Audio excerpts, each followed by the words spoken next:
Grafica EGA 16 colori, parser testuale, eppure siamo ai giorni nostri. Avete capito bene, The Crimson Diamond non è retro gaming, ma un prodotto attuale dal sapore volutamente retro. The Crimson Diamond è l'opera di Giulia Minamata, una donna sola al comando che ha deciso di riportarci ai tempi dei floppy disk e dei misteri alla Agatha Christie. L'idea è semplice ma affascinante. Nel 1914 una giovane geologa, Nancy Maple, arriva in un remoto lodge canadese per indagare sulla presenza di diamanti nella zona e finisce immersa in una rete di segreti, gelosie e piccoli drammi provinciali. Non ci sono scorciatoie, si scrive, si esplora in un ambiente comunque circoscritto e con tanto di mappa, si osserva, si deduce.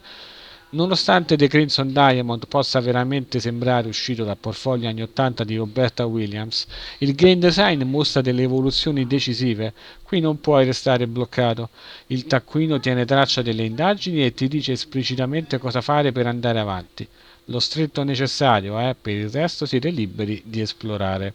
E sì, si può morire, ma non in modo gratuito e punitivo come piaceva alla Sierra. Qui ve la dovete anche andare un po' a cercare. Detto questo, The Crimson Diamond è un gioco pieno di ingenuità adorabili. Nancy può entrare ovunque, anche nelle camere private mentre gli ospiti dormono. Le porte restano aperte per capitoli interi e nessuno sembra farci caso. È come se l'etichetta canadese fosse andata in letargo assieme all'engine. Il parser è più flessibile dei vecchi tempi, ma solo se mastichi bene l'inglese.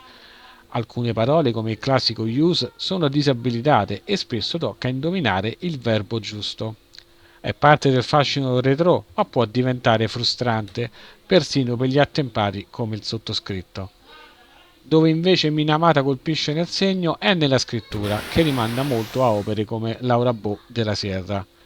I personaggi sono pieni di sfumature e la trama nasconde twist tutt'altro che banali. Completare tutte le investigazioni e ottenere il punteggio massimo è una sfida vera, che richiede attenzione, metodo e un certo fiuto da detective d'altri tempi. The Crimson Diamond non è un capolavoro universale, ma è un atto d'amore sincero verso un genere dimenticato. È come ritrovare un vecchio floppy nel cassetto e scoprire che funziona ancora. Non tutto è moderno, non tutto è perfetto, ma ogni pixel trasuda passione e cura.